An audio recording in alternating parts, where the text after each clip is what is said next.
Alô, Fera Convergente, tudo bem com vocês? Então eu estou aqui para que a gente possa dar continuidade ao nosso planejamento de geografia, beleza? Em especial, a aula de hoje vai ser sobre geologia e tempo geológico. Muito importante a gente fazer essa divisão do que é o tempo geológico para que a gente depois possa aprofundar a estrutura interna do planeta que está composto na geologia. Primeira coisa, o que é o tempo geológico? O tempo geológico é o tempo que os elementos da natureza levam para que possam acontecer suas características. Por exemplo, o surgimento da Terra, surgimento das primeiras formas de vida, as primeiras manifestações vulcânicas, as primeiras atividades tectônicas, não é? Então, todo esse tempo é chamado de tempo geológico. Mas o mais importante é que você precisa saber que esse tempo é muito grande. Só para você ter noção, a origem do planeta é de aproximadamente 4,6 bilhões de anos. Ok? E o surgimento do homem foi muito mais recente do que isso. Ou seja, esse tempo todinho aconteceram várias coisas. Então, como aconteceram várias coisas diferentes ao longo do tempo geológico, é necessário fazer o quê? Subclassificar. Porque a gente precisa colocar cada um no seu lugar para que a gente crie uma organização do tempo geológico. Veja na história. Você tem a pré-história, que é subdividida em paleolítico, neolítico e idade dos metais. Por quê? Cada coisa aconteceu de forma diferente. Já na história, nós temos idade antiga, idade média, moderna e contemporânea. Por que isso acontece? Porque tem coisas que aconteceram na Idade Média e tem coisas que aconteceram na Idade Antiga. A própria evolução do ser humano, a descoberta de novas tecnologias, fazem e classificam aquele período que a gente chama de Idade Antiga, de Idade Média e por aí vai. Na geografia, a mesma coisa. O tempo geológico ele precisa ser o que? Organizado. Ele precisa ser subdividido. E esse tempo geológico é dividido em éons, que é o maior lapso de tempo. Dentro dos éons, nós temos as eras geológicas subdivididas. Dentro das eras, nós temos os períodos geológicos. Então, você tem uma subclassificação imensa. O bizu, que eu quero que você entenda, é o seguinte, que essas organizações elas vão do lapso temporal mais antigo para o mais recente. Então, por exemplo, a era pré-cambriana é a era mais antiga, surgimento das primeiras formas de vida da Terra, surgimento do planeta, ok? Aí, por exemplo, na era mesozoica, você já tem aí afastamento das placas tectônicas, surgimento, você tem nessa era geológica o período jurássico dos dinossauros, e mais para cá, na era cenozoica, você tem um período, por exemplo, quaternário, que tem o surgimento do homem. Como é que você vai memorizar isso? É muita coisa. Claro que existe bizu. Qual é o bizu? O bizu é o seguinte, aquilo que é mais antigo, toda vez que você estiver fazendo uma comparação no tempo, tudo aquilo que é mais antigo começa com a letra P. Esse é o bizu que você precisa para responder a prova, ok? Por que o P? Porque o P é o P de primitivo. É o P daquilo que vem primeiro, tá? Então, quando a gente vai analisar, por exemplo, o que é que vem primeiro? O éon fanerozoico ou o éon pré-cambriano? Olha a letrinha P, o pré-cambriano. Então, se eu tivesse que dizer qual a alternativa abaixo que determina a era ou o éon geológico de surgimento das primeiras formas de vida, tem que vir a letrinha P, pré-cambriano, por exemplo. Se eu estiver fazendo um comparativo, por exemplo, entre cenozoica, mesozoica e paleozoica, qual é o mais antigo dos três? Paleozoica, porque tem a letrinha P. Beleza, então, só para você ter um norte, aquilo que tem a letrinha P é aquilo que vem primeiro, é aquilo mais antigo. Então, as características serão as primeiras formas de vida, as primeiras unidades disso, as primeiras unidades daquilo. Vamos supor que agora eu não quero analisar o que é mais antigo. Eu quero analisar aquilo que é mais recente. Olha a sonoridade. Aquilo que é mais recente é da era cenozoica. Então, cen de cenozoica é o cen de recente. Então, por exemplo, quando a gente estiver estudando geomorfologia, que a gente fala em dobramentos modernos, os dobramentos modernos são o quê? Recente. Então, já sei que os dobramentos modernos se formaram em era cenozoica. O surgimento do ser humano é uma coisa nova, é uma coisa recente. Então o ser humano surgiu na era cenozoica, percebe? E aquilo que está no meio, que é o período intermediário, a gente chama de mesozoica. Então o ME de mesozoica é o ME de meio, é o que está entre o paleozoico, que é mais antigo, e o cenozoico, que é mais recente. Nessa parte mesozoica, como grande característica é o afastamento das placas e o surgimento dos dinossauros. Então, isso é só para você ter um norte. Lógico que você vai ter que dar uma lida nos assuntos e eu posso estar tirando dúvida com vocês. É só um bizu para que você possa nortear ao ler uma alternativa. Falou em coisas recentes, coisas contemporâneas, coisas de milhões de anos para cá, poucos milhões de anos, é cenozoica. Agora falou em não sei quantos bilhões, então aí a gente já está analisando um tempo mais antigo, de uma era ou de um éon com a letra P. Pré-cambriano, proterozoico, paleozoico, vai nessa vibe, tá bom? Então a gente já organizou o nosso tempo geológico. Agora vamos analisar uma das coisas que aconteceram em um desse tempo geológico, que é o surgimento do nosso planeta. Há muita discussão sobre isso, não é? Você não pode levar em consideração aqui uma concepção religiosa, porque pela concepção religiosa, Deus fez em 6 dias e descansou no 7º. Só que nós não podemos colocar isso em prática na prova, porque, primeiro, o Brasil é um país laico. E o que é um país laico? É um país que não tem uma religião oficial. Não, nós não temos uma religião oficial. Nós temos uma religião predominante, herança do período colonial, catequização à força dos jesuítas, né? Catequizou à força. Ou você acha que os portugueses vão vir para cá e vai fazer o seguinte: ô índiozinho, quer ser católico? Quer fazer a primeira Eucaristia? Não, porque naquela época o poder da Igreja Católica se constituía em domínios, expansão do seu domínio. Para isso, eu tinha que colocar os colonos de acordo com as características dos colonizadores. Por isso que a religião predominante é o cristianismo. Por isso que o nosso idioma é o português. Por isso que nós temos uma arquitetura que mostra o período colonial português. Então nós temos essa herança. Então o Brasil não tem religião oficial. É um país laico. Nós temos predominante cristianismo. Ok, no cristianismo tem católicos e tem protestantes. Tudo bem, então vamos parar com essa história de que é católico e crente. Isso não existe. Crente é quem crê. O cara que é budista é crente. O cara que é muçulmano é crente.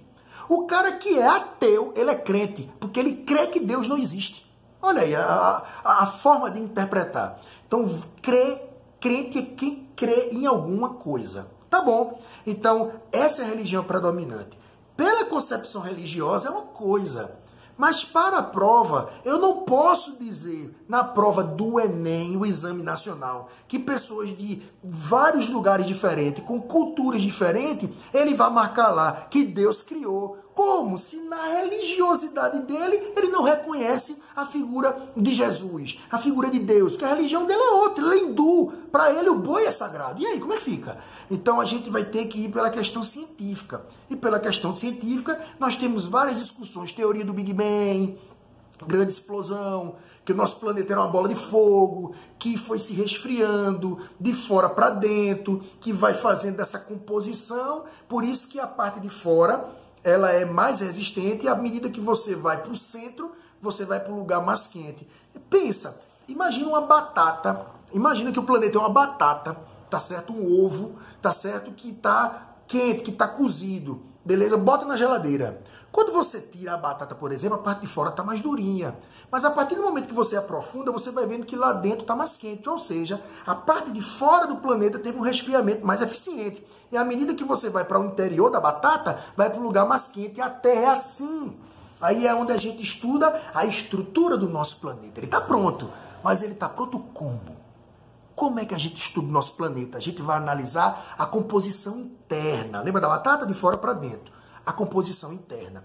E nós podemos estudar isso de duas formas. Nós podemos analisar a composição química e a composição física. Antes de aprofundar, a gente precisa ter em mente uma coisa. Preste atenção.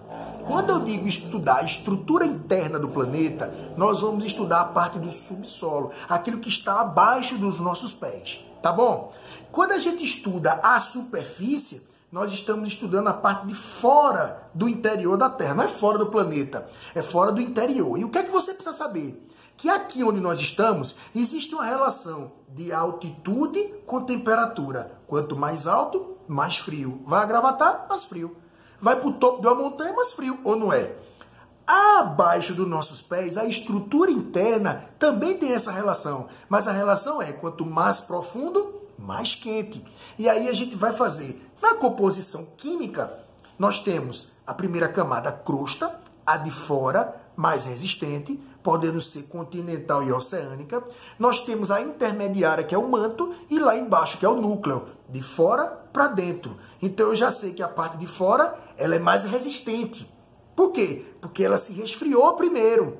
Percebe? E à medida que você vai se aprofundando, você vai para um lugar que é menos resistente e mais quente. Ou seja, mais resistente, vai aprofundando, menos resistente. Aqui fora, mais frio. Quanto mais profundo, mais quente. Composição química, crosta, manto e núcleo, que pode ter subclassificações. Você pode ter crosta superior e inferior, porque ela é espessa.